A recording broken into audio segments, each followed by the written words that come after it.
Okay, item 5.1, which is the tender for the Taharua Road seal extension. So I'll talk to this one. Thank you. So hopefully you can hear me okay. So yes, just a simple 2.3 kilometre in length extension. It's down the end of Taharua Road. These things all go into our matrix, which looks at the dwellings, the horizontal, vertical geometry, crash data. Traffic volumes for this road was particularly high, and that's due to Heli Seeker, I think, and also to Poronui Lodge down the end of this road.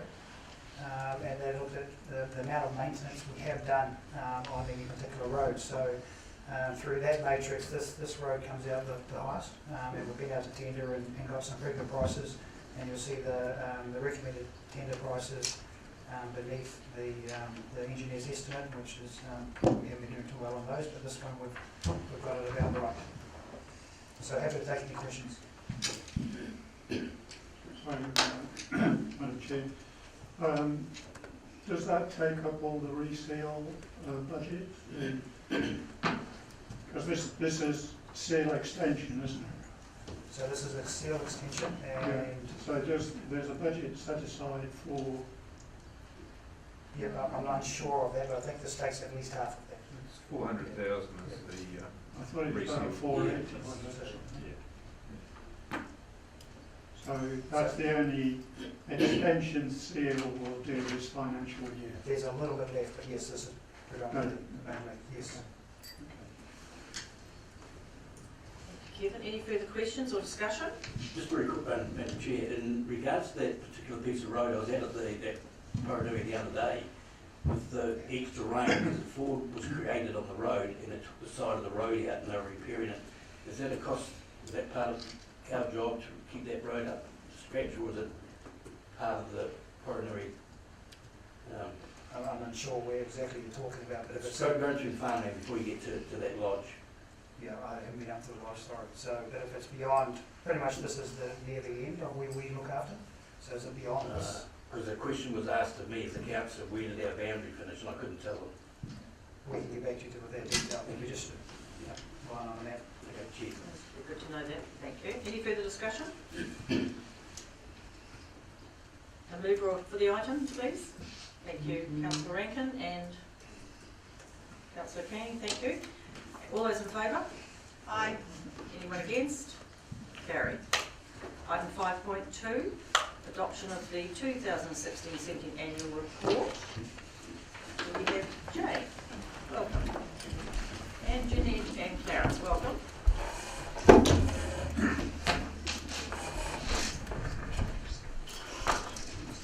I'm hoping this is on. Yes. Afternoon. I will take the paper as read and I will actually hand over to Jeanette to discuss further. Good morning. Good afternoon. I don't have any comments on the financials. We were sent a list of changes with the document, so I'm happy to answer any questions on the financial side of those. And I'd just like to introduce to you Clarence from Audit New Zealand, who would like to speak to it. Good afternoon, Madam Chair, Councillors. Thank you for having me here. It's quite a nice venue, a change of venue. It's different, but yeah, it's quite interesting to be here, so thanks. I'm very pleased to present to you today my two unmodified audit opinions. The one will be on the annual report, the other one on the summary annual report. So I must say this is quite early in the season for councils to adopt, so it's once again a really good achievement for Taupo District Council. I'll start off by saying that the audit went really well. When we arrived on site, we received a really good quality annual report, and the staff were really accommodating and helpful, so that helped with our audit process, so thank you. I'll just highlight some of the things that we focused on during the course of our audit. In our interim audit, we once again looked at the control environment, and we concluded that we could rely on controls, which means that our whole audit process is a controls-based approach, which means it's the most efficient audit approach that we can do. So that's really good. We looked at some of the issues in our audit arrangements letter, we highlighted that we will be looking at valuations again. This year, we revalued rolling and the airport assets. We looked at the valuations and concluded, well, made sure that the accounting treatment and disclosures of that were correctly accounted for. We also looked at the assets that didn't get revalued this year to make sure that the fair value assessments was done properly and to make sure that no formal revaluation was necessary. Your accounting policy states that you have to revalue your assets every 3 or 4 years. This was the first year that a fair value assessment was done, so it means that it was revalued in the previous year. There was quite big movements, but not big enough to formally book a revaluation or to request a formal revaluation. But we will think, because of the big movements, we'll encourage management just to look at that again early next year to see if a valuation needs to be done or not, or if the fee value is still the carrying value. Then also we picked up an error on the prior year's figures, which was in the revaluation of the investment properties. Overstatement of values happened in the 16 year, so we had to unwind that and restate the 2016 figures. That is all disclosed in note 37. It's never good for any of us to actually find a prior period error, so but I must commend the management team of how they dealt with it, and I mean it was painless in the end, but still it's quite it's not ideal. We looked at some of the valuers' comments in the revaluation report. They made about 11 recommendations. We will highlight those recommendations in our management report again. It's just how to improve some of the data and things in how to ensure that the valuations going forward is a bit more streamlined. So we will highlight that in our management report as well. Then in our audit arrangements letter, we also highlighted the risk of management override. That is because management is in a unique position where you actually control, well, you have to ensure that controls are complied with, and it's easy to override. We do a lot of audit testing on that. That's pretty much to detect fraud and error. And we have our whole audit approach is to detect those sorts of things. Didn't pick up anything, which is good, but it's just something that always have to highlight because it is a high supported risk, and that's why it's really important for this committee to be aware of the risk of management override. Then on the SSPs, we will make some recommendations in our management report on how to improve the reporting on those. Don't want to say too much. I see I get a bit from this side. So, Claire, could you clarify what you just said? What's SSP? the statement of service performance. Thank you. So it's just how to improve the disclosure around that, but that will be a bit more detailed in the management report. And then just on a feedback on the 2016 final management report that we issued, we raised, there was 9 issues that was reported there. Of the 9, 6 were classified as necessary and 3 as beneficial.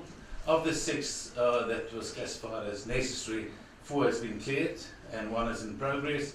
And of the beneficial ones, 1 is in progress to be cleared. So that's really good progress on the recommendations that we made previously. So thank you. And then just to say the debenture trust deed, we also issue a separate assurance report on the debenture trust deed. We've done all the work. We haven't issued the report yet, but we didn't find any breaches, so we're on track to issue a report on that one, unmodified. Then just looking forward, you're aware this is the LTP season again, once every 3 years, and yeah, it's quite interesting doing that. So just I just thought I'll highlight a few things. On the consultation document, we have to issue 2 separate audit opinions, one on the consultation document and one on the long-term plan, which is the end of the consultation document process. And both of our opinions have 2 legs. One is to ensure that they give effect to the purpose of the Act. Now, for the consultation document, that's specified in Section 93B of the Local Government Act. and for the LTP it's section 93.6 for those that's really interested in to see what the purpose of the Act is. And then also we look at the quality of the information and the assumptions underlying that information. So that is really important for us to make sure that the assumptions and the information underlying the consultation document and the LTP is of good quality.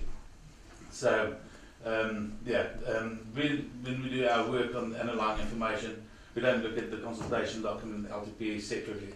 It's one continuous process, so it's the same information for both documents. And then, just to be clear, our audit opinion do not guarantee absolute accuracy. We don't provide a guarantee that you will comply with all legislation or the relevant legal obligations. So that is something for Council to remember.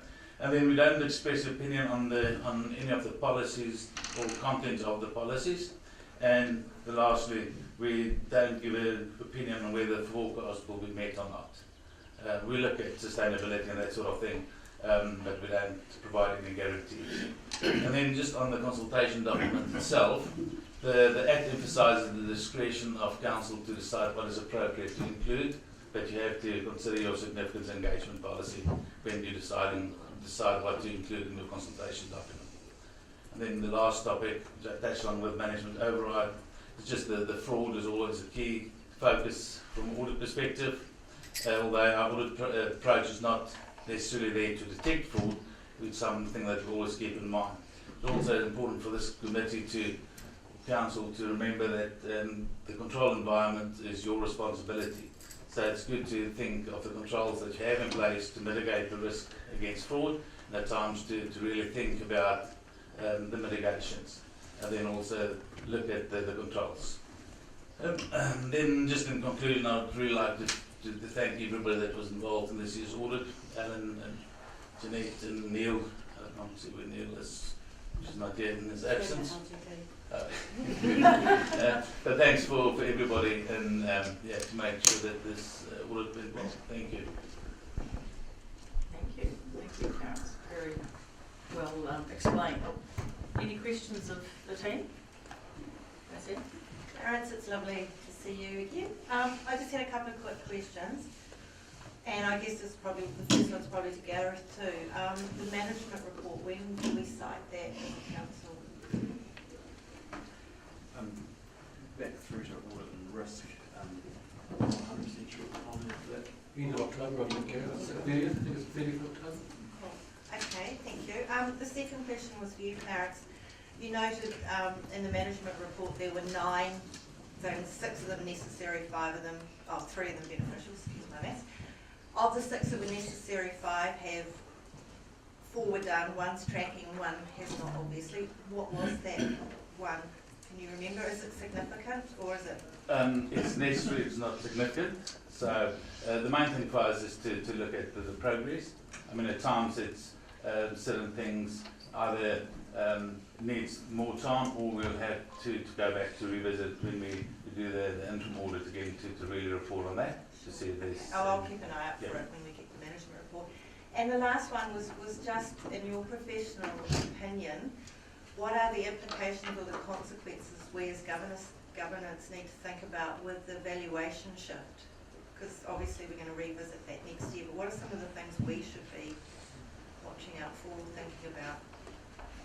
The main thing is to look, if there is a material movement or a big movement that's unexpected, to go back to the assumptions underlying that, because like any forecast or any evaluation, it's based on information, best available information.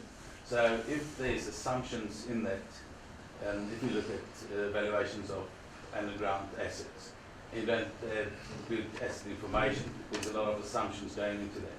So if there's a big movement, is it the price of pipes that changed, or was it the unit price? So it's just that I think it's really important to then to understand why the movement is there, Sure. and to see if it makes sense. Because that would be important for us as we went into our asset management plans and the LTP and the forecast. Cool. Okay, thank you. Yes, Thank Councillor you, Lodge. Chair. Thank you, Kirk, for your confirmation. Last year, 12 months ago, I didn't approve the annual report because your report wasn't there. You're now giving it to us verbally, which I thank you for. so we can take on board that everything that we have done confirms with the law we're working under in regards to what we're about to adopt. From audit perspective, definitely. So I say from legislative compliance, yes, everything that we looked at that may have an impact on the audit, definitely. Yeah, thank you. Any further queries? So we have a recommendation here that council adopts the annual report 2016 and approves its release to the public. Do I have a mover for that? I'll be able to move that. Thank you, councillor Body. Seconder? Councillor Williamson. Thank you. All in favour? Aye. Aye. Against? Carried. Thank you. Thank you very much. Thank you. Right. Item 5.3, Council's August performance report. Karen, would you like to talk to that? Just go through and check everything's done. Oh, thank you.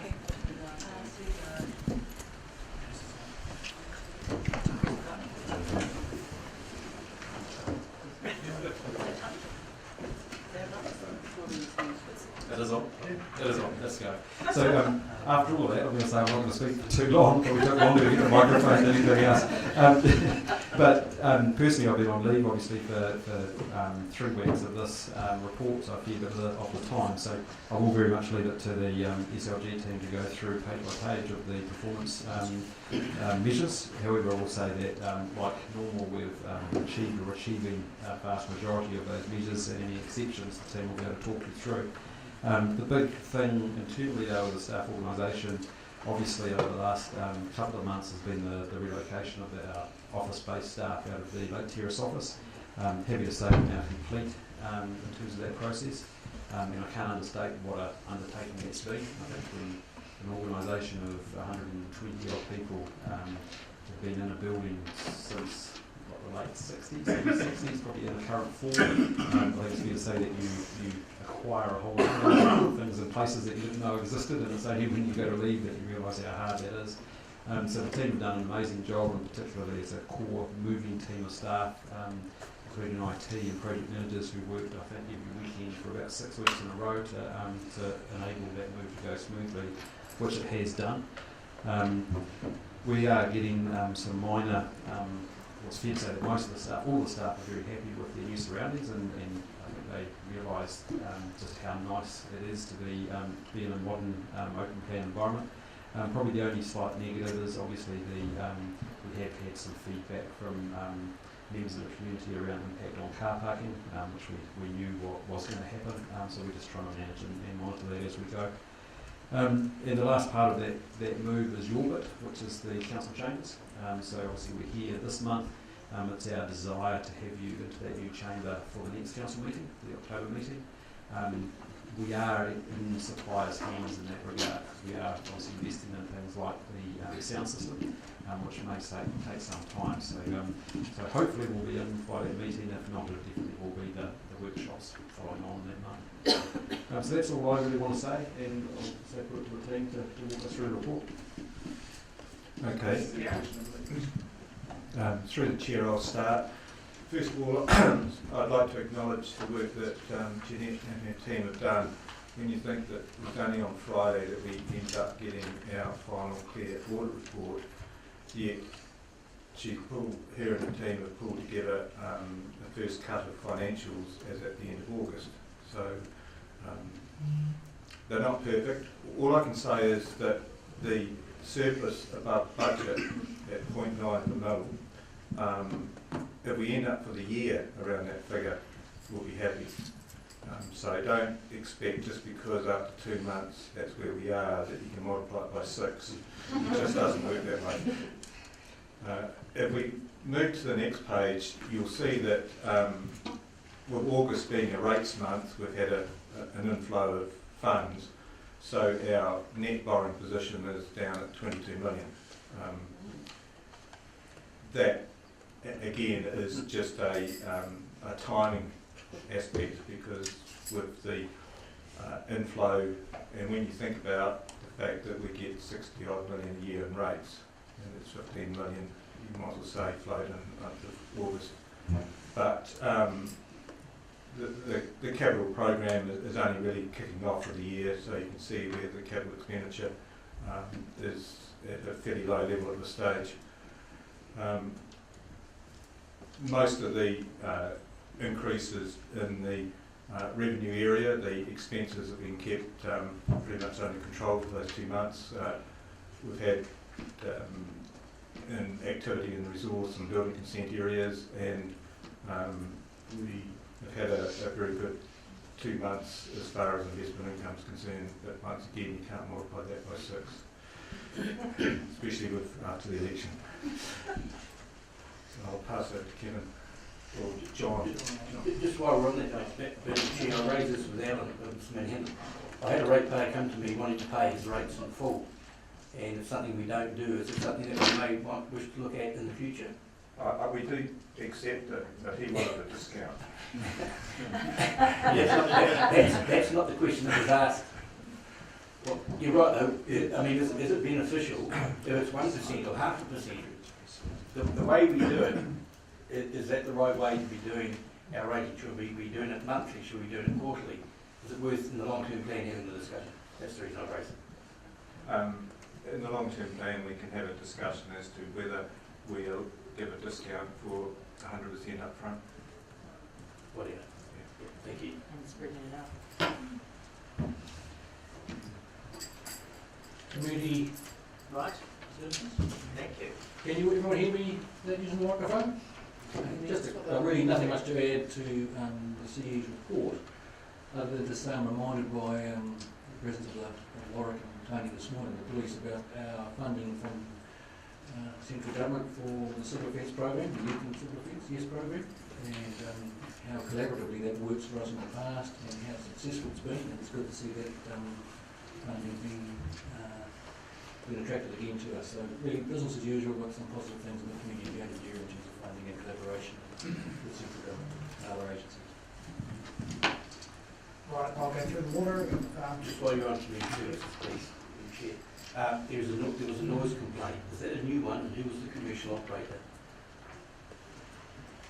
No, I mean, Have to find out because Thank you. I raised this at a previous meeting when there was a complaint because of a licence given to a particular organisation in Taupo. One of the conditions was noise complaints. So I'd be very interested to see if it's that particular establishment. Right, I'm going to whiz through the other activities here, starting with the water. So really I just exception report. It's noted on page 36 that the DCs don't quite line up because we just do a straight line budgeting for that, and obviously development's going to come in as per that. So page 37, this is the Waitanui one. We'll be holding an extraordinary meeting held mid-October hopefully. Tina will be in contact with you about a certain date. And we've got the contractor on hold, and he can hold his price until that decision is made. We would like to move that decision on though, rather than waiting for the 29th, because we've got the unsuccessful contractors are bidding on other stuff, and we just want to open those negotiations with them on other jobs of ours. So just through the chair, Kevin, Yep. Mr. Storm, it says at the bottom of comments or risks that the subsidy agreement has been extended until September 2018. Having the extraordinary meeting in October is not going to hinder. No, we still believe we can meet that September 2018. Yes. Although we won't be meeting until October 18. 17. Oh, We've got a whole year. I'm just making sure you. Maybe panic for a while. Okay, so the other one's on page 38. Acacia Bay, we've got a consultant doing some financial analysis. Considering Acacia Bay treatment plant upgrade versus coming back into town. And that is something that we're going to be seriously considering and bringing back to you guys. But the questions we're going to look at there in particular, if we were to bring pipes back to town and upgrade the plant in town, would be around resilience. Obviously operational ease, it's easier to run one plant than two. The costs around that, and then there will be some treatment chemicals that we'll discussion about as well. Marpa Road pump station, the electrical stuff is done by Unison now, out to the pump station. and we are now doing the electrical stuff within the pump station and testing that. And commissioning is going to start soon, in the next couple of weeks, and then we'll have everything installed before Christmas, hopefully. And that's also commissioning of the pump station plus the regular fellows that are required. And the reservoirs, we're working off-site on those tanks are being built and we're getting 2 steel tanks built. So they should be there now in October or November. Timelines for those. Any questions on work?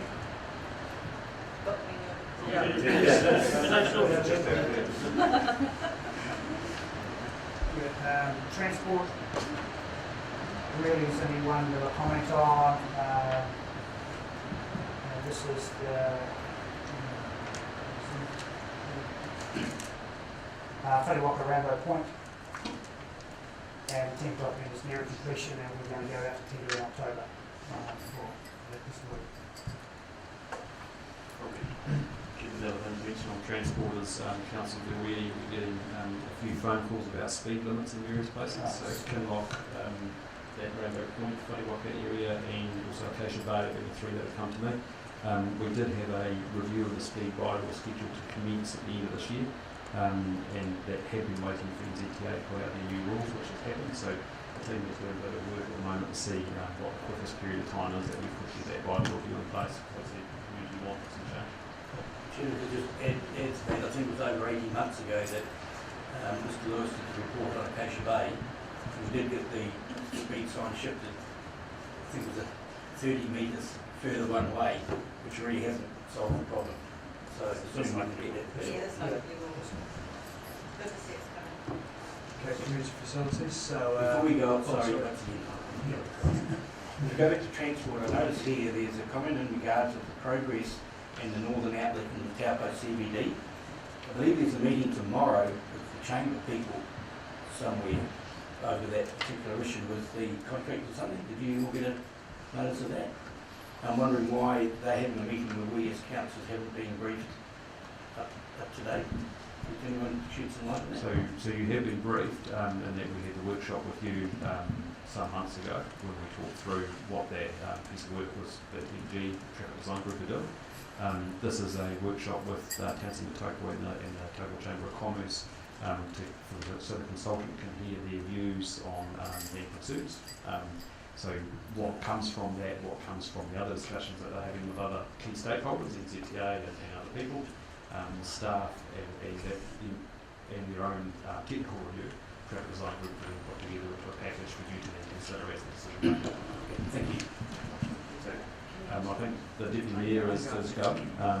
If other councillors go, that's fine. All I would say is that as a decision maker, you probably need to listen rather than to contribute. Show your face. Just listen. Just through the chair, where is the meeting? What time? Beans Partners Centre? I think It's 5:30. Yeah. I think. But really, as I say, the key thing is it's an opportunity for the retailers to talk to our consultants to get views. So as of yesterday, I think we had 7 people from those 2 groups turning up. So Really? What do we need to do about that? they may turn up tomorrow. I know it's Townsend Motoko put a reminder out on emails, so they might. And Taupo notoriously doesn't post. Okay, community facilities. The only major highlights yesterday is so we've got the Seeker show on this weekend down in the Domain. Let's see the states of the Domain after that's finished. And the Salmonella Dub concert, just so you know, is done. He's at Odenak Hall, not in the amphitheatre, and that's post-Christmas. I think it's quite a bit of a change, and the age group is actually slightly different from Coachella. It's more Gareth age than mine. Is that the calendar out there? Yeah. Just quickly, the Ultimate Stream one, in terms of projects, that fund application was made to the Tourism Fund. We're waiting the outcome of that, but I understand that was heard very positively, but we're waiting for the outcome of that. Got no other comments? queries, discussion? So wastewater, just quickly, we've got slightly up in revenue there, expected better haulage sales. Expenses above plan are due to the significant work we have done with CCTV work, especially around Manakino, Whakamotu and Kinloch. We've done that work now, we'll be setting up renewals contracts for those pieces of pipe that need renewals. But from that study, a lot of simple things that we need to deal with outside of the contract, like repairs of manholes and making sure there's no blockages and root intrusion and things like that, and we're doing that right now, so in preparation for those repairs. So that's all I think I had for one more wastewater. Pukawa, we're negotiating with tenders deferred outcome of the Waitanui, so we'll be starting that conversation now, or the next couple of weeks. And then Turangi, we're just looking at the various options down there. In particular, also looking at the infiltration and inflow and the reticulation to decrease some of the loading on that plant. Those are the additions I had to the report. And then solid waste and stormwater, I'm just going to take those as read because they're pretty brief at the sections really.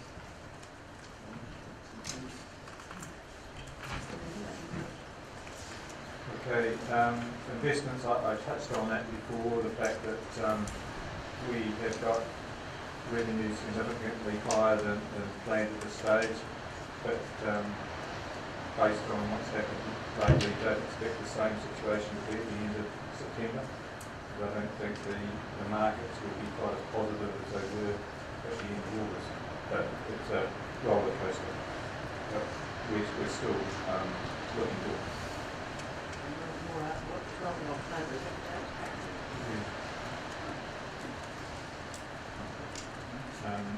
And flying on to the Treasury, economic development. The only comment to make on there is that you receive the quarterly economic figures.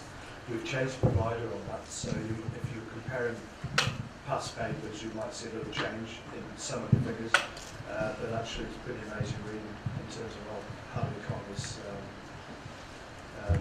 operates at the moment. And the Treasury Management Report just shows in percentages and dollar terms the breakdown of the investment returns that we've previously stated, and the fact that apart from a small area of policy compliance and the credit exposure area, we are meeting all our requirements. Once again, our options in the marketplace are very limited because corporate paper isn't there to invest into, so we're having to rely heavily on bank deposits. So, Alan, you say borrowings are currently at 146 and expected to reduce by 2 million by the end of the financial year. Yeah. Is that, what is the... Our financial strategy is to try and reduce our gross debt by 2 million a year. And that's something that we will be revisiting and hopefully confirming as part of the LTP going forward. Positive news? Yes, Madam Chair, the other thing, just if I take this opportunity, there was a request for a little bit of an update on a proposal in Turangi, and I was taking this opportunity through the CE's report just to quickly talk about that. I know Mrs. Nian sent a briefing note out to you just recently, today I think, on that proposal. But in short, there's it's an application will be an application for resource consent for a service centre on in the corner of Aranui Street in State Highway 1. Aranui Street in State Highway 1 in Turangi, so opposite the Z service station basically. And so that's a service station and service centre and a fast food outlet. It's fair to say that there's a fair bit of discussion in Turangi on both sides, those who support it and those who don't. And there is a petition at the moment that the Residents Association have organised. Council hasn't received an application. We have had discussions with the applicant. We haven't yet received an application. and so we haven't made any decisions on it in terms of will it be publicly notified and how it will be treated, and we actually can't in law do that until we receive an application and have a look through it. So all we've done is identify out what the issues as we see them could be, which are very similar to some of the concerns that the neighbours have outlined. It's now up to the developer to look at mitigating those effects and convincing us that they can do that. So they tell us that they'll be lodging within the next sort of 6 to 8 weeks. So until that point, we can't really say too much more. I would say probably that from a political perspective, it would be wise for you to not comment too much on it if they've asked, and that it is a judicial process that you need to sit back and watch. Any further comments on that? No, but thank you for the update.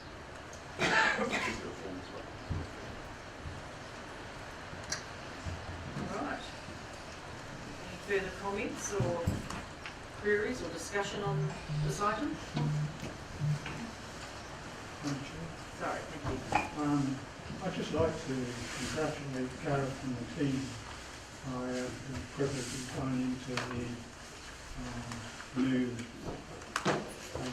community office, what's it called? Community Services, Community Centre. Just a great job. It looks fantastic. The staff seem to have really enjoyed working with them. So I think congratulations, Gareth and the team. You made a really outstanding job. The team working there definitely enjoying it, and the service that they're able to provide to the customers has been noticed by the customers as well. I concur. I think it's very good. It's a nice feeling when you walk in, and I'm sure people feel very comfortable there. All right. Any further queries or discussion? So do I have a mover for the item to be passed, please? Thank you, Councillor Park, seconded by Councillor Rankin. And all those in favour? Aye. Against? Carried. Thank you. So item 5.4, Class Gambling and TAB Venues Policy Review.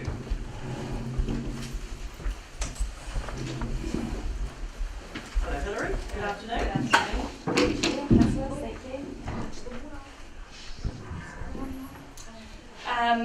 I will take the items pretty much as read, given we had the workshop last week.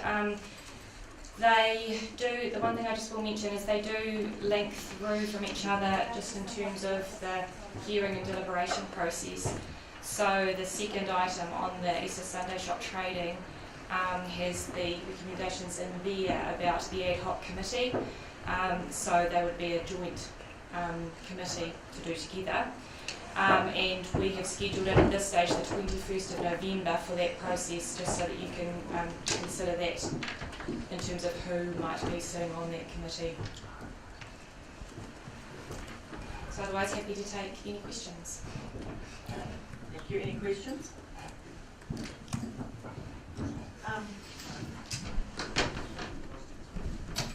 Sorry, through the chair. For this particular item, I'm very conscious of the fact that I sit on a charitable trust, that children's trust that receives funding from this sort of gambling trust. So from that point of view, I won't get involved with the ad hoc committee at all, because I think I should stay removed from that. But because this is part of just the general going out for consultation, I would like to be able to have some discussion on and input on that. Thank you. Thank you, Councillor Johns. Yes, Councillor Freeman. Yeah, just in regards to reviewing the policy in Mangakino, it's currently got the town centre CBD as where you can legally put the gambling machines. So since our pub is currently closed, I just wanted to also include in that the area which is outside of the CBD, which was our old RSA, which is our Citizens Club, just as a potential, not saying that they want them, but just put it there in case one day they do and they stop because they're not on the map. They previously had them, so that was what I would like to see included. That would bring us consultation. Right, so how do we deal with that? Is that captured under the relocation? No, through you, Madam Chair. So that would be under a new location, a new venue, and there is a policy within there that says any new venue would need to be in those town centre locations in all three of the centres as well. So 3 locations and new venues. What I would just like to make clear is that when you are considering relocations and new venues, you're required to consider the social impact of gambling in high deprivation communities. That's under the Gambling Act. And Mangakino is it's a 10, a deprivation scale of 10, which is the highest. So that means that it's in the top 10% of the lowest deprivation areas in New Zealand. So that is something that consideration will need to be given to. And my recommendation would probably be that that needs to be minuted so that it is clear. We have had an indication from the likes of the Problem Gambling Foundation that there will be scrutiny on, they're looking at everyone's processes around the country. So we just need to make sure that we dot all the I's and cross all the T's. Right, thank you. Any further queries? Yes, Councillor. Sorry. Yeah, so sorry, so is that included? Yeah, so sorry. Does that mean that it can be included for consultation? So I guess what I was saying is that anything can be included, but you'll need to give justification for that, particularly around that deprivation and the impact of. So you need to come up with some very good reasons of why you're allowing this without, and how that won't negatively affect that deprivation, because it will be under scrutiny. So you need to make sure that you're articulating your reasons very well, and it has to be better than just because we want to provide more or something. It has to be how we mitigate those effects. Currently have none. Yes. Which is seen as a positive thing under the Act. So it can't be that. You need to be finding reasons of why. Where the funds go to. Yes. So I guess at a wider scale, we've completed the social impact across the total district, and within that, I guess the basis is that you put more money into those machines than your communities get back, in a nutshell. So that needs to be upfront in your decision making, and you need to have some reasons over and above, or some different reasons about what there could be to benefit the community. Yeah, I suppose just the nature of our town centre's changed. So that could be really good reason. Yeah, and I suppose that is the place where people currently congregate, which is at our local club as opposed to in the town centre. So you could, well, I don't know, others for sale at the moment, but yeah, I suppose that is not the centre anymore of where people congregate. It's in a social nature. So maybe we change the town centre somewhere else. I just think it's an extra venue that needs to be considered. Not saying that they're asking for them, it will happen, but if they wanted to try and increase that. And I guess that there is an alternative there, in that you do move the zone on the map. Because although these line up with the district plan town centres, they stand alone in this policy, so you can jiggle these areas if that is. So can we just increase it? So you can include, and I think the justification that was just given in terms of the changing nature of that town centre, the fact that the pub is closed down, so therefore the activities of the town centre have changed, can be part of your justification. In that, how you frame it would be that the effect, the negative impact of the gambling is going to be no greater, it's just that the location has changed from the pub to the RSA. Currently there is no menus. Just one more, and this isn't a biggie, but we would just have to delay consultation slightly because we've pretty much got everything ready to go. We were going to kick off at the end of this week, so there would just be a slight delay of a week or two just while we sorted out any changes to the consultation material. Yeah, I just feel the need to say something. An alternative way of looking at this, or an alternative option, is to think about timing. At the moment, we're doing our 3-yearly review, and we'll do another 3-yearly review in 2020.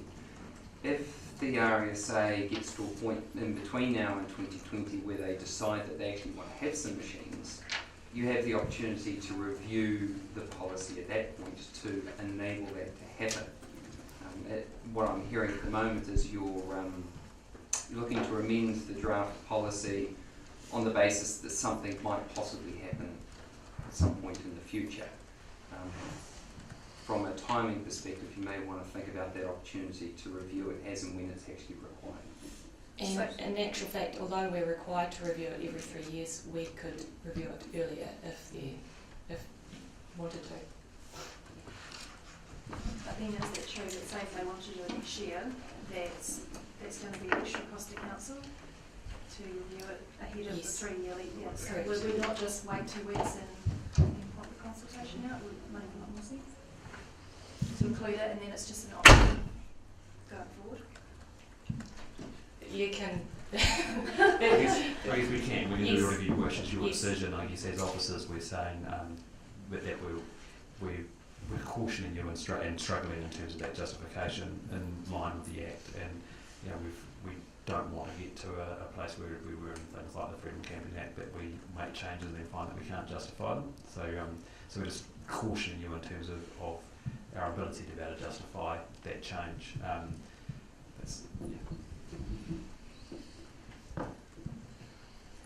And I say that because the premise of the Act is very much every less machine is a good machine gone, rather than enabling new machines. So we're trying to find justification to be able to say why new machines should be allowed to go somewhere when the Act is written the other way.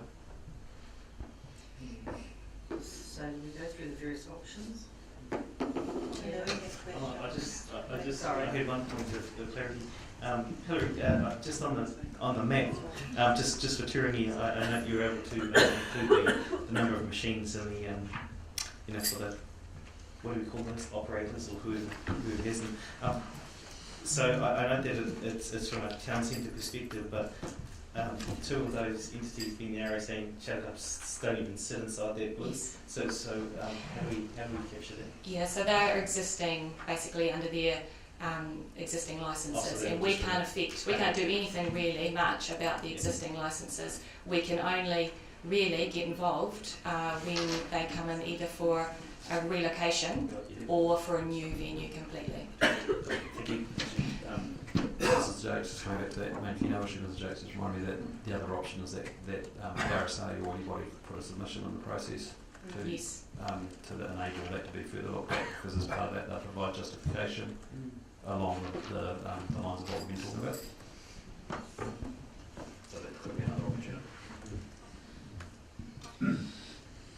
Any further questions? So we go through these options. If you wish. So you've got a recommendation there from officers, but if you wish to look at the other options, that's okay.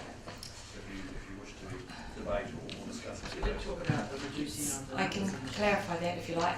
Sorry, because it's in the policy, but it's not up front in the recommendation. So we've, in the policy, and I'll just find the page, we've gone to the existing number of consented machines plus 9, which allowed for that one more venue to open. So I think it took it to 191. So that was the recommendation. Drop the cap from, which is currently 225 down to 191, and leave the relocations policy as it was, so they could still relocate within those town centre. So that's why I wasn't sure it wasn't in the recommendation. Yes, sorry, because it sits in the policy, and the recommendation is to adopt the policy. So do we need to change anything here? No. No? Okay, so do we have a mover for the recommendation? Sorry, just through the chair, I just have another couple of quick questions if you don't mind.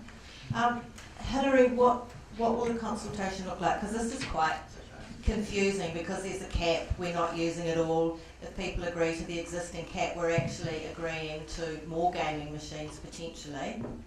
How do you intend to explain that, and also that there is another option in the mix, which is the sinking lid? Yes. How are you going to cover that off? Because it is quite confusing, and you can hear it around the table here too. Yes.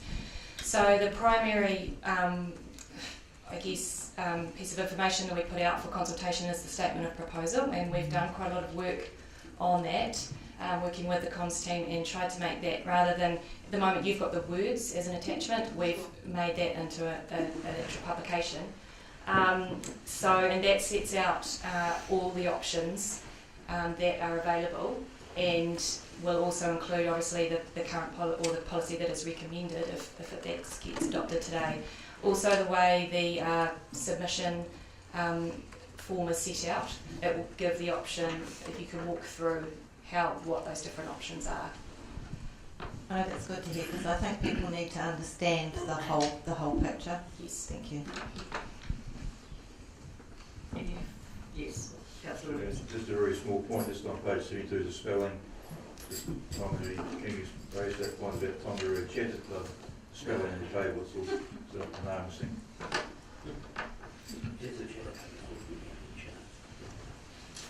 Any further suggestions on spelling or queries? And we also need to look at the recommendation for that committee, the ad hoc committee. So do we? Well, okay, I'm getting confused. Do we read this at the same time? Right, okay, I'm just getting devices in both ears. Oh, sorry. Which is most welcome. So, okay, so we're going to have a mover for that recommendation. The council adopts in accordance with the Gambling Act 2003, etc. Do we have a mover for that? I'll move. Councillor Body, seconder. Thank you, Councillor Williamson. Okay, so now we go to all those in favour. Aye, against, right. Right, item 5.5. Easter Sunday shop trading policy. And Hilary, welcome back. Thank you. No further comments on this one, I'll take this one as well. Right, any discussion on this one other than we have to talk about this committee now? Thank you, good. Do we make suggestions? Do we get ideas from the floor as to be on this committee? So we suggested 3, but and we suggested we get too much bigger than that. What would be involved with this? Your discussions, is it a decision or recommendation? It would be a recommendation back to council, yeah. So we've set aside the 21st of November. We think we could do hearings and deliberations on the same day, given the number of submissions we expect, which hasn't been huge in the past. Maybe a little bit more interest this time, but yeah, we think we should be able to cover off in one day. Right. So, who would like to be involved? I would say I'd like to be involved if possible, because it's not dissimilar to what we do on the liquor license. So I do have a question, if I may. On this statement on page 88, it talks about staff giving a reasonable time frame of notice if they don't want to work. Is that covered by the Act, or what's reasonable? Yes, it's covered by the legislation. I think it's 8 weeks from memory. So there's a requirement that the shop lets their employees know that they plan to open, and then the employees have sufficient time to respond back. So that's the rationale or the reason why we're getting this done now, because that gives the shops and their employees enough time before next Easter to do that process. Okay, so it's covered by an Act. Yes. Shouldn't that 8 weeks be written rather than reasonable time? That 8 weeks notice be given? So then we're clear of what we're talking about. We can write that in the policy if that gives it clarity. Well, definitely does it carry reasonable time, doesn't it? No. Did you have a query? Yeah, I just wondered, I mean, we've already got a committee that doesn't deal with these specific issues, but deals with all things emotive, whether it may not be given to the Fred Committee, given it's probably going to be the Fred Committee members that are interested anyway. I'm not sure which Fred Committee. So you could definitely put the same membership on this, and that would be your choice. I prefer not to amend the Fred Committee terms of reference, so you just appoint the same members if that was your design. Otherwise, it would be a different item amending that terms of reference. Are we not amending terms of reference anyway today? No, this is special ad hoc committee. Yeah, okay, no, that's fine, I'm just wondering, because it's already set up and it only meets for an hour and a half, and it could meet. You could have the same membership and you could have it on the same day, would be the option, but it would still be Fred and then the special ad hoc. Right, okay, cool. But the Fred Committee will change that ad hoc committee for that meeting. No, No. it's a separate I realise it's committee, separate. but it might have the same members, that's all. Not that you could do it Oh, it's the same. Yeah, one meeting's free, each Yeah. meeting. If you wish to be the same members, do it on the same day as the meeting. If it worked, it might not work that it's the same day, particularly those time frames. So we've got councillor Body.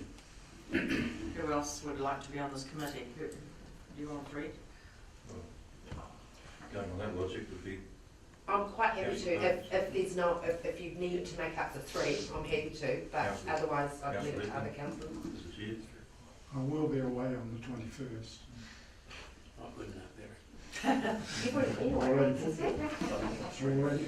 Okay, sure. Okay, how do we feel about councillor Body, Williamson and Park being on the special ad hoc committee?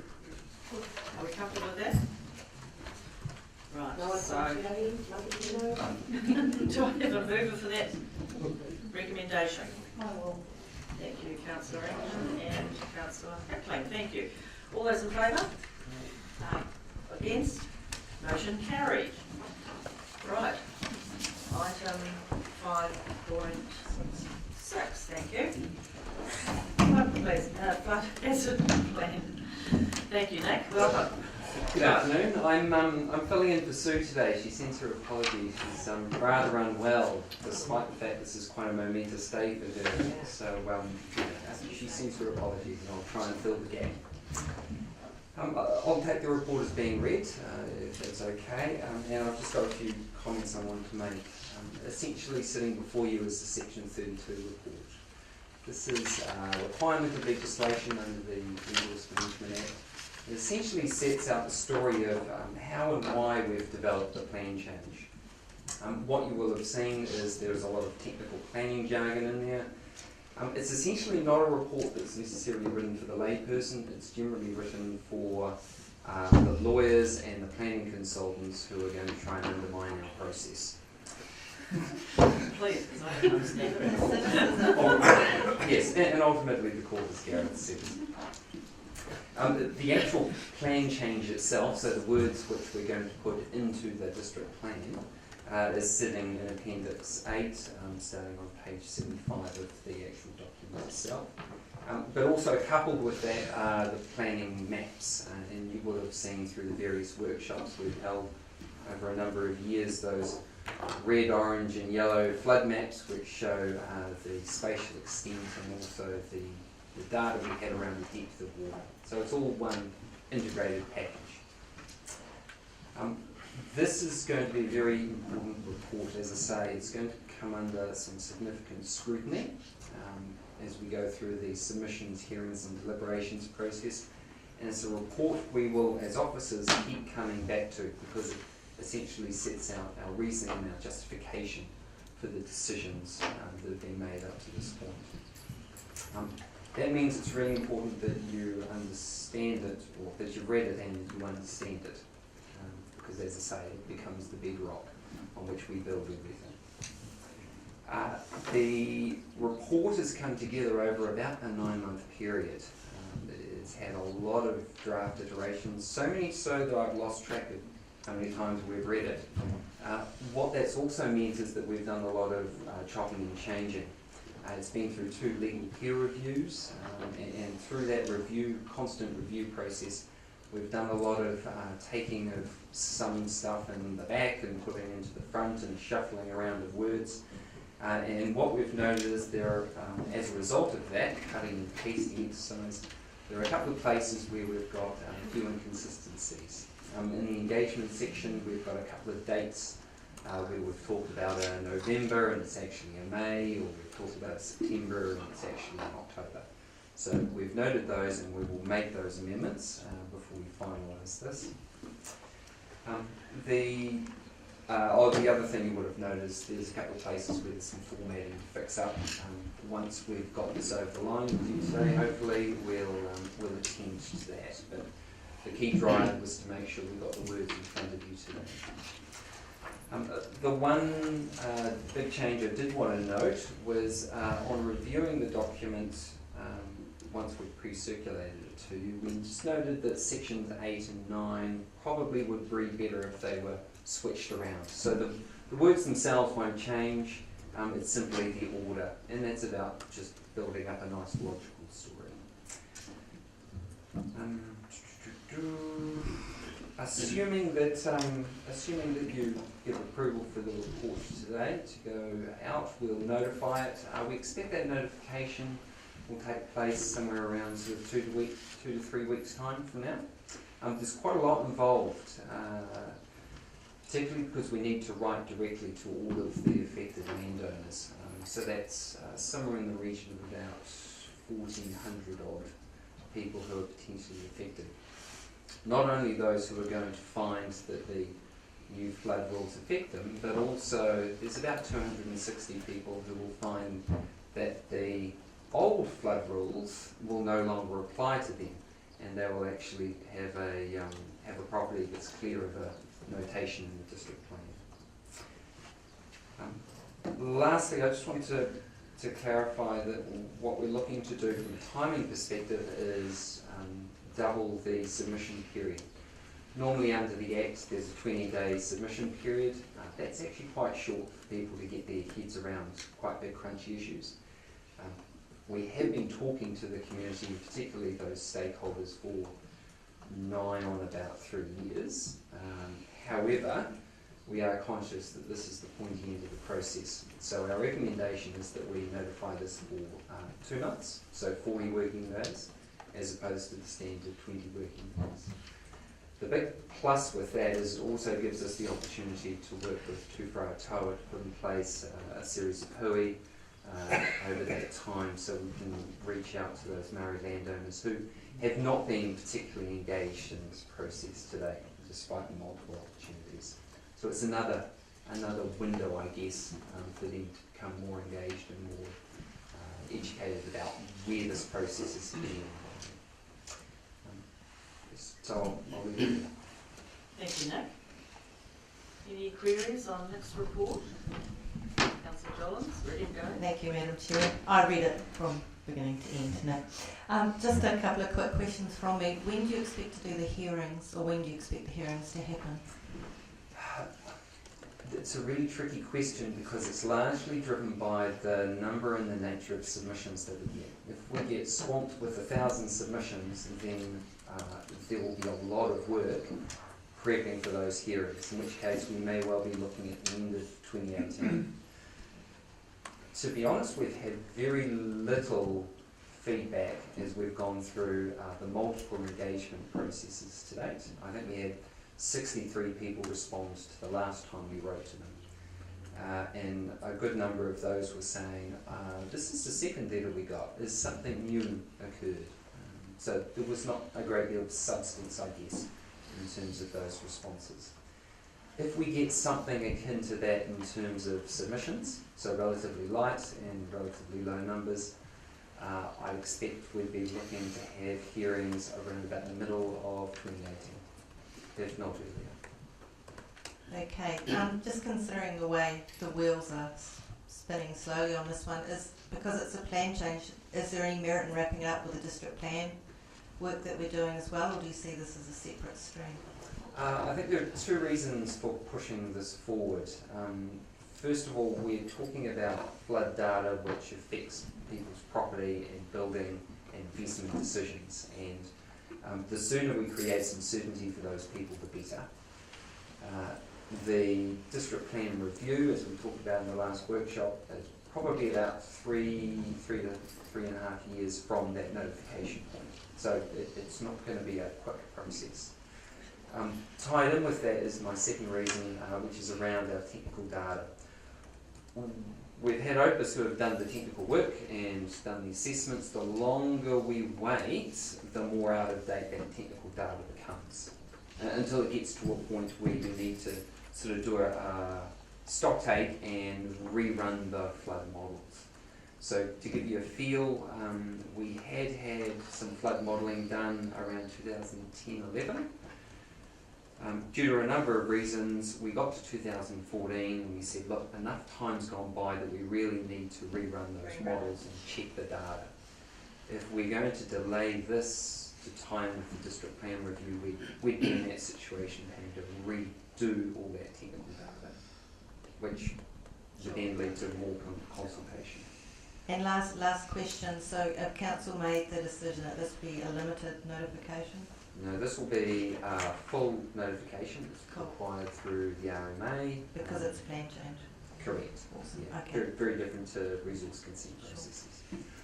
One of the things we will do is come back to you at some stage and have a conversation about who's going to hear this. You need to be accredited in terms of hearing this, and so we need to have to think about whether we're going to have a mix of councillors or whether we're going to have external hearings commissioners or some combination. Sure. Okay. Thank you. Thank you.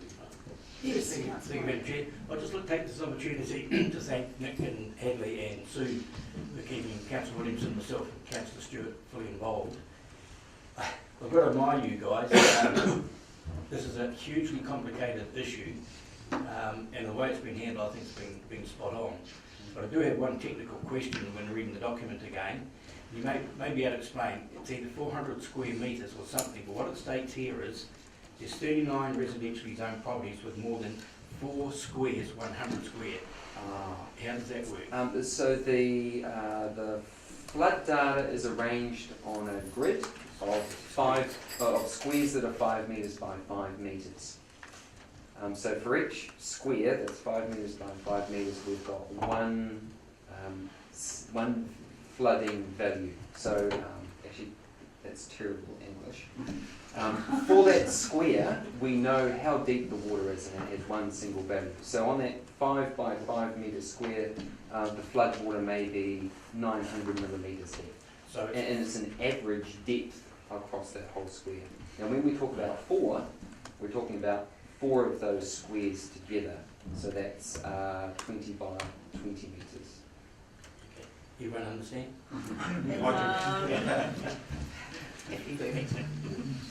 We trust that you do. Madam Chair, just through the, just before John kindly invited me to speak first, but I say before beauty, so I thought as part of that working group, I also endorse the work that Nick and Sue and Jane being involved in that work, those workshops, going at public meetings, and the way we handle admirably. Pretty good. And so, and I think it was, we're very pleased to be involved in this way and been kept updated with the progress on the whole project, whole plan change. Thank you. Can I just say to you as a governance group, thank you for your patience. We've come to you through numerous workshops and put a lot of technical information in front of you.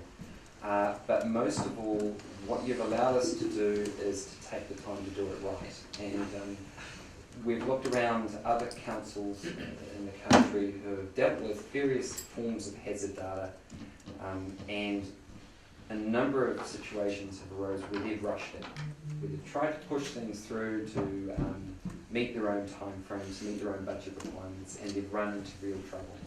What you have done as a governance group is you've supported us as an officer team to do it once and to do it right. And I think that will definitely bear fruit as we go through this formal process. So thank you for that. Just through the chair, that's a really good sentiment, Nick, but I'd really like to see the cycling and walking strategy sooner rather than later. That won't take 10 years, Councillor. 3. And obviously, as you say, with the lack of, you haven't had a lot of debate with property owners, so obviously whatever you're doing, it's been well consulted and looked after, which is good. It's great communication, really, so well done. Thank you. Just a comment more than anything. So Nick, after we make this decision today, I'm just thinking, most of the rivers that are being referred to fall within the boundaries of our end of the lake. Yes. I'm mindful that we have a community board there that serves a purpose on the local scene.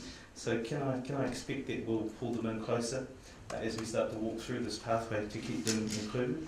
Because all those rivers, we play in, they're part of our local scene. So I think it's an important part of the journey that we don't exclude them all from any sort of discussion along. I don't know how that looks, but just making a comment there, I think it's better to have that support sitting there as we start to move through this process. I agree 100%, and we'll be down to Turangi to talk further.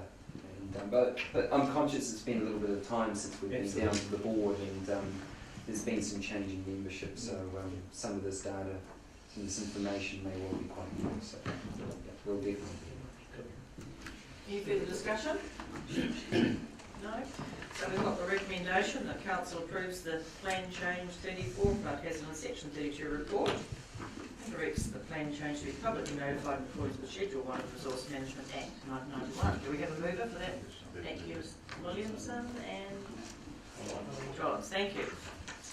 All in favour? Any against? Carried. Right. Do you want me to sit here and move? It's fine. Move. My age, I can't move. So it's fine. He just had a 50th birthday the other day. Happy birthday, you baby. Hey, so this item is around an official invitation which we finally received in August for a visit to a civic visit to Harconi. So I think Sue, she's sick as well today, has outlined the context around this. Fundamental question, which has been on our radar for a while, therefore it's been budgeted in the long-term plan, but it's come to you as now as an official invite from the mayor to our mayor to attend, so I'll leave it up to the teams to decide whether or not to attend those celebrations and stuff. So, queries, questions, thoughts? I have a question. Has the decision already been made and we're just going to ratify it, having read the agenda item? No, not at all. So the money's, there is enough money there to make it work if you wish to do it, but there's certainly no predetermination. What you've got here is a letter of offer from your sister city, and so as officers we have to put that on the agenda for you to then consider, but it's totally within your it's up to you whether or not you accept that offer or not. Chair, I raise the question because the document actually states that the district council working with the local weaver who will create 2 traditional Maori cloaks. We're working with, that's me now, and if we look at the letter from the mayor, he thanked us for coming. That's the reason I raised that question. So I think the second part of that question is around grammar rather than anything else. The first part of it, yes, we have started that process, and that's been due to the timing that it takes to do that. However, if we didn't attend, then it would be up to us as to what we did with those items. They certainly wouldn't go to waste, and it would be up to us whether or not we sent them anyway, or whether or not they were used in the future, arrangements for them. The idea around the cloaks, though, was that they would become a permanent taonga in those locations, so that then in the future when visiting delegations from Taupo, whether they be council or not, would have access to those cloaks from a cultural perspective. Thank you. Any further? Thank you, Councillor Johns. Thank you, Madam Chair. Just a comment from me. In this particular instance, I would be keen for it not to see us go, simply because we've got a lot of unbudgeted expenditure coming up. We've got some big ticket items to have to think about shortly in a very busy period to think through in terms of planning. So I think it's time to cut our cloth, and I appreciate it's been set in the plan, but that doesn't mean we need to spend it. So I think this time we should decline. Thank you. Any further comments? Would you like me to go around the room, get a thought from everyone? Yeah, Councillor King. Just a question for you Gareth. So, obviously these celebrations are about marking the 30th anniversary for the sister city relationship with Taupo, but also with Turangi, which I guess the relationship had set with the board. Where does the board's can the board have a contrary view to what we decide today in terms of that sister city relationship, or would, if the community board wanted to say support this, could that? Do you know what I'm saying? What is the? Yeah, I do. We had allowed for a representation from the community board as part of this. Just talking while I'm thinking, probably I'll look at Tina as well. The board doesn't have financial delegation to spend. They do have a budget for this particular city relationship. So the budget is there. It is actually within my financial delegation from a dollar value. So I guess if the board wished to, we probably could still make that work. So, yes, Councillor Rankin. I struggle to see the value in sister city relationships anyway. Maybe somebody can convince me, but I wouldn't want to be part of this, and I don't think we should go. Any further comments?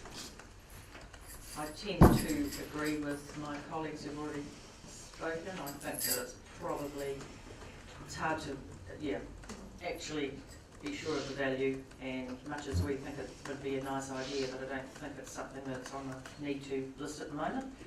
So that's my feeling. Has anyone else got any other comments? Well, Madam Chair, just make a comment. I'm consistent with my stance on a number of things. Many years ago, not so many, I made a submission, I think it's a long-term plan to be on the council's record. We were opposed to sister city relationships of this council.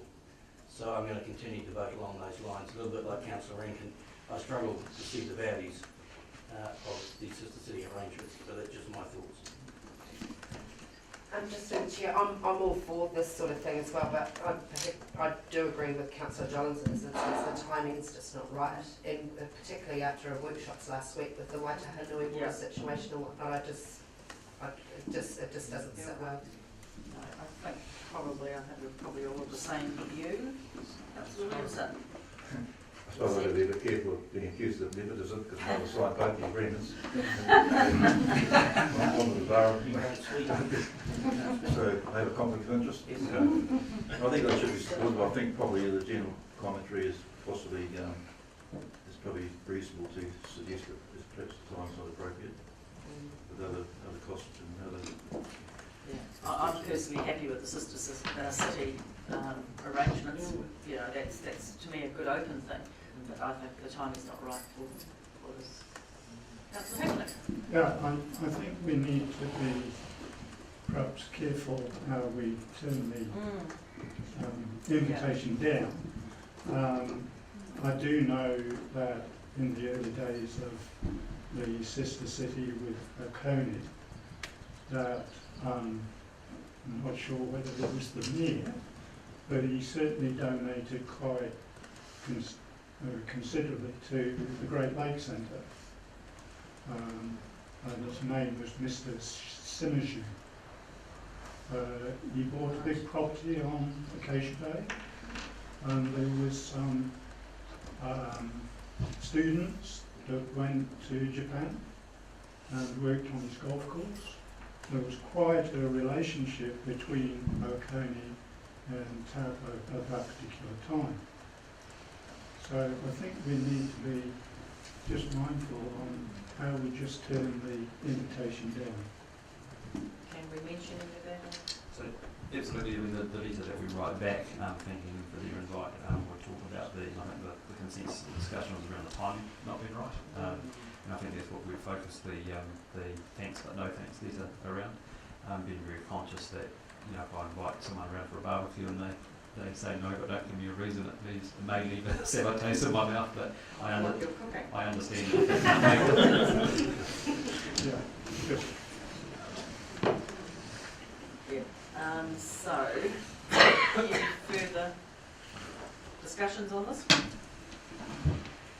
So the recommendations are? I think you're looking at a new recommendation, Yes, which is... exactly. So just through the chair, just going back to Councillor King's comment about how the community board may feel about it, is how do we manage that? Because if it's off the table today, does that mean then the community board doesn't get any input? I mean, it is their sister city relationship ultimately, even though we're one district, it's still...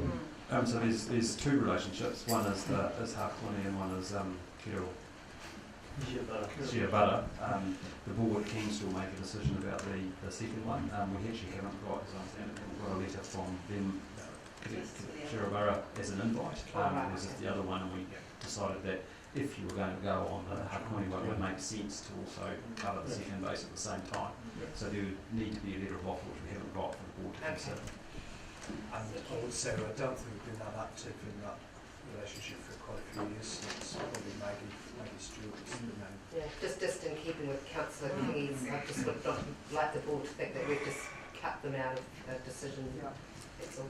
So if I understand you right, I think the recommendation, someone wanted to move that council thanks Harcourtney for the offer, however, due to the timing, significant other projects and the timing, regrettably, Taupo District Council will decline the offer at this point in time.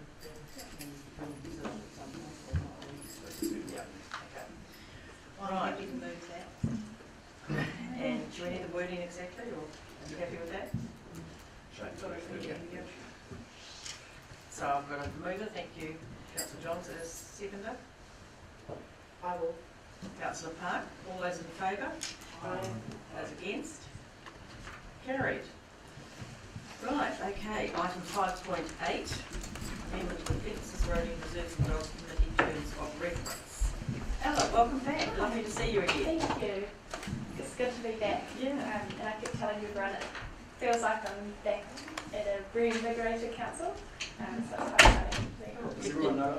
Yeah. For the benefit of those previous councillors, probably the new councillors know that Al was our previous legal officer in Parks, and we've rejigged Nigel's area, and Solicitor's role we've had vacant for a while, so the planets have aligned, and we know our overseas travel and working in the private sector has seen the light and come back to us, so we're very glad to have her back. Can you bring some up, please? No, that's right. Anyway, welcome. Thank you. So this is a fairly mechanical item, and it recommends that council delegate its decision-making powers on roading, accessway and service lane matters under Part 21 of the 1974 LGA to its Freed Committee. And this is for administrative efficiency reasons. And by way of example, if this delegation does go through, the current street side dining licences in the CBD are coming up for expiry soon, and instead of taking that matter to council, we'll be able to take it to our Free Committee for a decision. To his point, just on page 232, which previously meted it once every 3 months, isn't it? Or 2 months? To make a difference.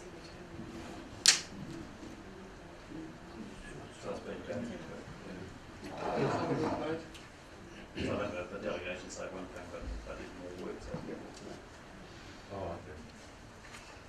I think delegations say no less than 4 times a year. Right. Any further queries? No, we're all happy with that. Okay, do I have a mover for the motion? Councillor Johns and seconded by Councillor Bodie. All in favour? Aye. Any against? Carried.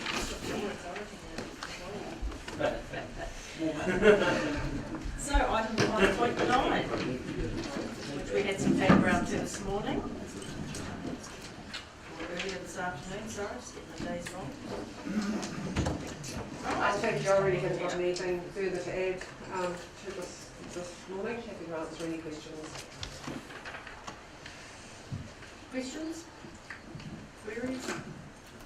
So basically the terms of reference are similar to the Royal County Representative Group with 3 councillors and 3 community reps, and we run the same process as we do with Mangakino in terms of asking for expressions of interest, which would come, and then council would decide on those 3 community reps. Okay. So we have the committee, if we want to go ahead with this, comprised of 6 members, being 3 representatives from the Kinloch Group, 3 councillors. Do we have any interest from councillors? Yeah, I would like to propose for the councillors on the table that it's Barry Hickling, myself and Christine Rankin. The rationale for that is that we've already been doing some work with the Kinloch Group, and I think it would be good for us 3 to move that forward. How do my other councillors feel? Councillor Park? I'm actually happy to move that. I think with the economic development, and also with Barry with his knowledge of this district. And Roseanne's been involved with different things out there. So I'm happy to move that. Any other further comments? Just a question, Tina. Who picks the committee members after the Mankino Council signs off on? Put a paper in paper and ask for nominations, and then council signs off on And then it. council will, It's the same for this. yes, yeah, so council will decide on the 3 community reps. How often are we suggesting meeting? Haven't, I believe probably similar time frame to what Mankino is, at a minimum, but given maybe the complexities that are out at Kinrock, it might be a bit more often to start off with, potentially. And the meeting allowance? Yeah, so that's the same for the community reps Mankino, so that's $100 plus travel to attend. Just through the chair, it brings up an interesting point. If this becomes a standing committee, the chairmanship, is that that'd be considered the same as Mankino, Porkani, 3 emergency management chairs, surely? Yep. Unless it's a community. That's a committee council. Yeah, that's right. So the chair, that would then need to go to the remuneration authority if it was not a community board, community board. Yep. So any further discussion? I have a question. Sorry. Existing chair, sorry, or an existing chair who's already getting remunerated on that basis. Yeah, well that's it. If it was to be buried, does he then get another So week? you can get one. Yeah. So then, yeah, what I'm saying is that needs to be taken into account as part of the financial consideration.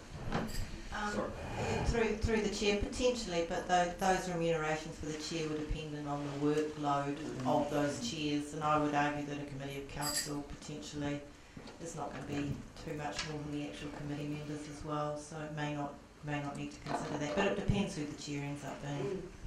Just to consider.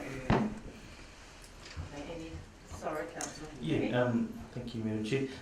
Just a question, might be a Tina or Gareth question. So, just in terms of whether we establish this or not, I'm interested in what our view is going to be about how we might apply this sort of thinking across the district. So, does this set a precedent then around how we may choose to appoint committees like this going forward, or do you have a view on how we might manage that? Because clearly this is a little bit different to how we've set our committees or community boards up. And not to say that I'm against this, but I'm just interested in how we manage that. So I guess when you've got your representation review coming up, which will be looking at the wider picture in terms of wards and representation across the picture. The reason that this model would propose it is that it is consistent with what you already do with Mankino. Obviously it is inconsistent with what you do with the Tongariro Community Board, which is because that's an established board with different procedures in the Act and being long established. That board, however, gets reviewed as part of that representation review, so everything's back on the table, including this committee if you form it, including Mankino and the board.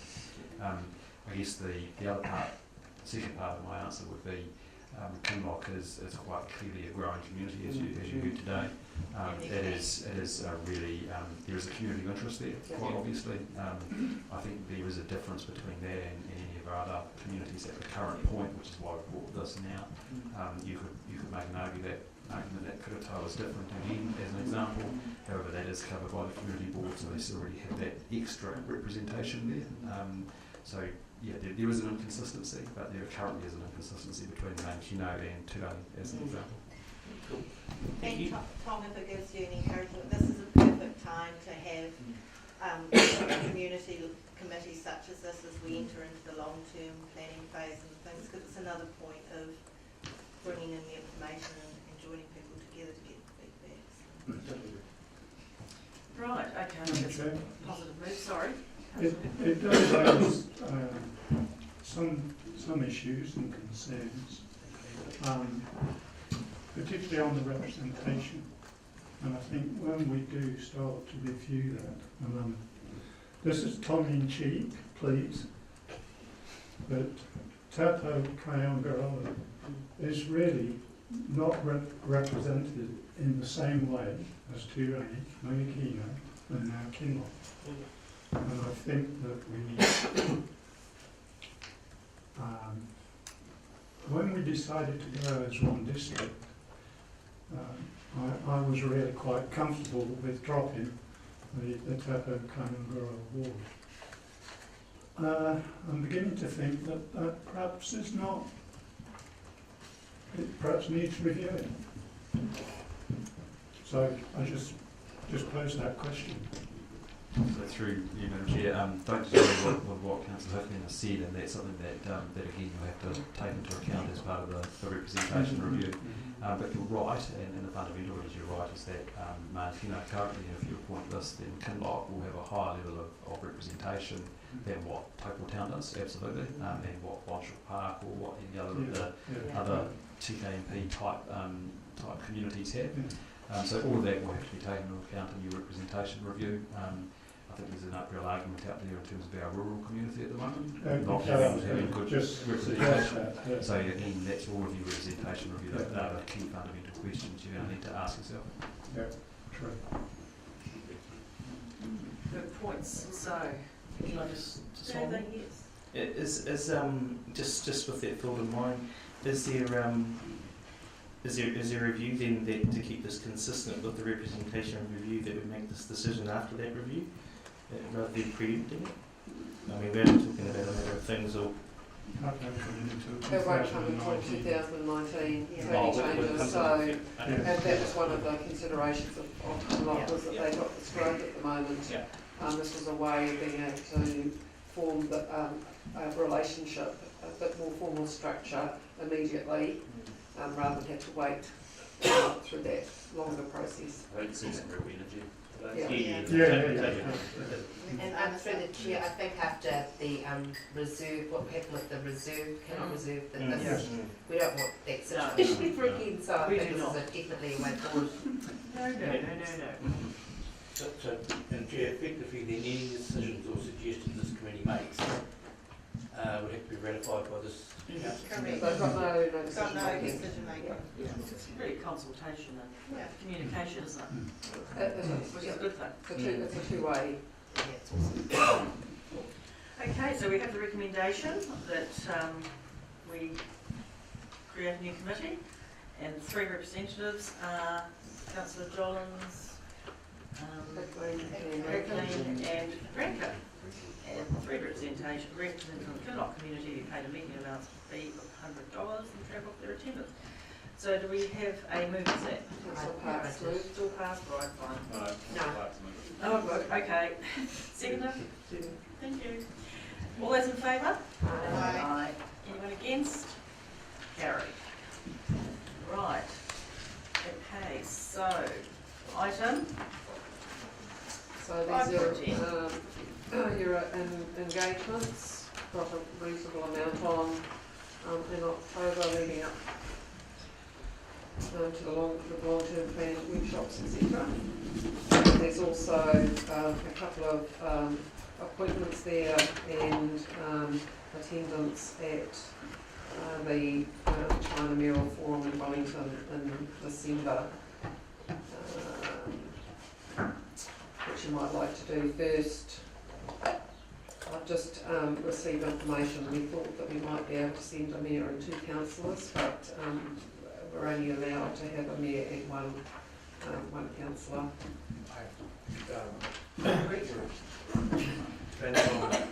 Depends on how many councillors want to go to the other stuff. So we've got 5 places. Okay, so that's just for clarity. So if there's more than 1 councillor, then we can accommodate by dropping stuff.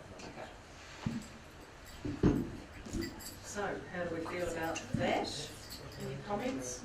Just some context around that. So it's at LGNZ conference, and it's the second one. And it's about strengthening the relationships between New Zealand and China and the mayoral level. First one was in China, which Taupo participated in. So we were in that. This is the one here. I think it's reasonable. Personally, I think it's important that we do send representation. So, do we have interest from councillors? Through the chair, I'd be quite interested in going before in Wellington. Do we have any other interested parties? I would also be quite keen to go. Having had quite a bit of, obviously, dialogue now with various members of the Chinese community, which I also presented a workshop, well, a nice presentation last week to mayors and deputy mayors and various people from Nanjing, so I would quite like to continue that. So I'm not sure whether how do we deal with this, because we don't know whether.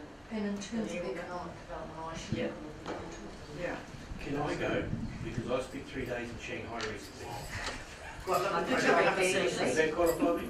No. Okay, I won't go. Madam Chair, could I go? I'll be willing to bring a test, let's give it a So, so the answer is to all of you is no, you can't.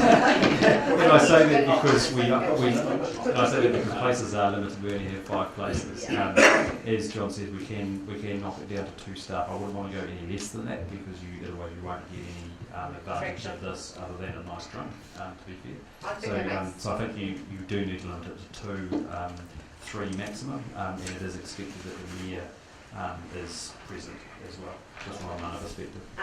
Third Chair, I'd like to move the Mayor, Deputy Mayor and Economic Development spokesperson go. Roseanne, I know you're interested, but you totally boycotted the trip to the reverse trip last time, so I just think it would, for consistency and portfolio reasons, Just through the chair though, I boycotted the trip to China because of the expense. I am still in support. This will cost money too. The expense at the end of the day was minimal. It was paid for by. Yeah. This Well, it's going to cost more than the China trip. No, I won't go. The China trip was under $2,000, this will be. Yeah. Well, in that case, I won't go. I thought it was just a trip to Wellington. It's going to be inexpensive, but if it's going to be more than the trip to China, then I'm not going. I'll release it. So are we comfortable that any further comments or discussions? So we approve the attendance of His Worship the Mayor and Councillors Rankin and myself. And Looks like Clark's moved that. thank you. We have a seconder. You've got, is that just, got a couple others? Just for that one. So Karen. Just Okay. right. The fact of the mayor going, that the mayor's unavailable today because of, you know, the reason. Should we, is it time now to put an alternative in case the mayor can't go? So we'll register now in 5 places, and if it changes, then we'll just change the name. You've got a deputy mayor there. Oh, no, the deputy. So, okay, the other recommendation is that I'm to be appointed to the Fences, Rodeo and Reserve and Dog Committee for the range of 2016-19 triennium. I just want to make it clear that I am very keen to do this if the meeting day is an alternative day. Are you a dog owner? Just to cheer, like, if Rosie's keen, that's great, but the vacancy is from the Turangi Tongariro Ward. Was that not on purpose, that it be someone from down there with their dog tree issue? I'm just worried that the new council's not going to have anything to do. Wasn't that suggested, excuse me, Chair, Madam Chair, wasn't that suggested at some stage? That it come from Turangi, or am I reading something else? I don't know. Don't mind, so I mean, we how are do you want to deal with this? I mean, Councillor Park raises a good point. Should we? How many do you have on the committee? 5. Maximum of 5? So how do you want to deal with this? Do you want to wait and see who the new council will be? Well, I think we can decide whether we want the person from Turangi independent of who it is. That person declines it, then we reassess. It does give us coverage of an area. We're all from the town here, basically. I think south of New York. Yeah, I have gone down to Turangi a couple of times to look at trees. I've been also thinking of someone down there. Okay, so how do we want to go ahead with this? Do we want to read The terms of reference for the Fred Committee are for 3 councillors, so it doesn't actually specify what area they have to be from. That's helpful. Well, I move that the issue be tabled until we have the new council, it could be by the next meeting, or maybe uplift it then. Just is there a big meeting for 6th? Yes, on the 3rd of October. So, Well, I'll move it before me, I'll move that it be tabled, uplift to the next meeting. Okay, I'm supportive of the do we need to reword it then? We don't need to do anything. Item 3, recommendation 3 is tabled. Yeah. Okay. All right, so we'll move this on block then, yes? And then there's one more across Oh, the board. that's great. So to the Mahuta Reserve Trust, we had a vacancy for council's community representative to be on that committee. It was advertised and we got one response, which is Ms. Debbie Hurtini. And so that's gone to, well, discussion's been had with the Reserve Trust Committee, who were comfortable with that appointment, but it is a council appointment, so you need to ratify that. Any further comments on that item? I'd move that. The whole block? A seconder? Thanks, Councillor Rankin. So all those in favour? Aye. Against? Carried, thank you. And members' reports, 5.11.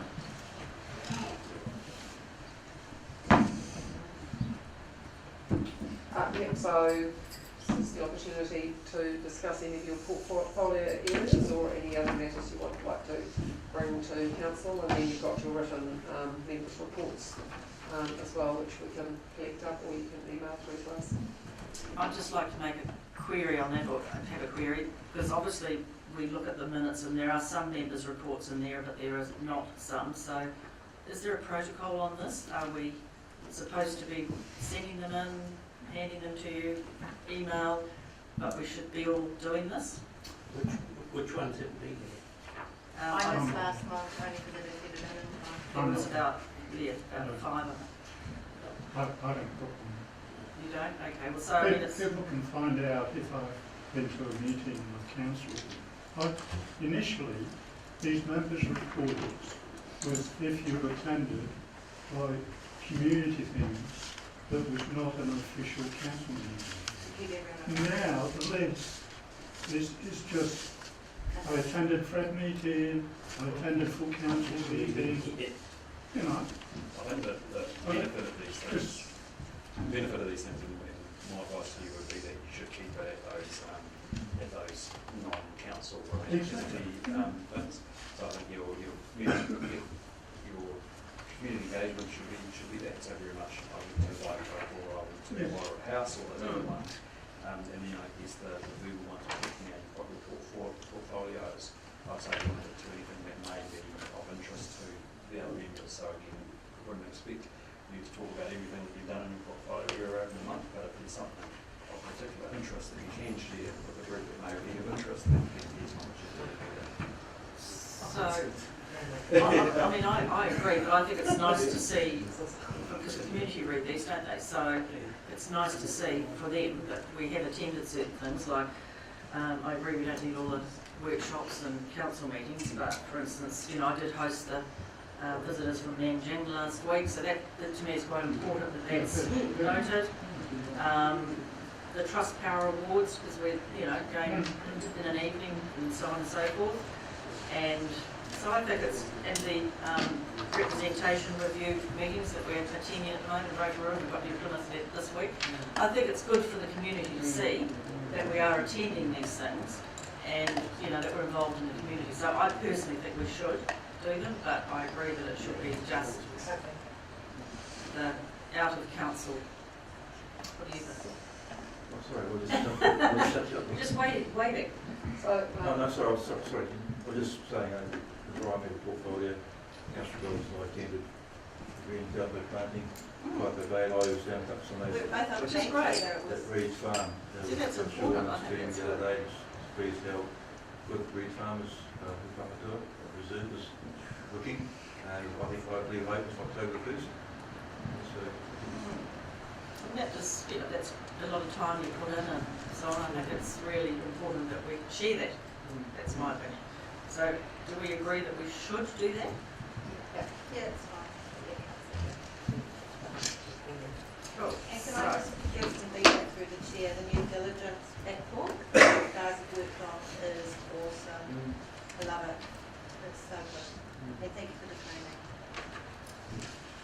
agreed with it, Councillor Hood. Sorry, what's that? So we'll just send you out a reminder when we need your information back so we can include it in the minutes. Right, okay, so we've accepted the recommendations, mover and seconder. Right, thank you. All those in favour? Aye. Yes, carried. Right.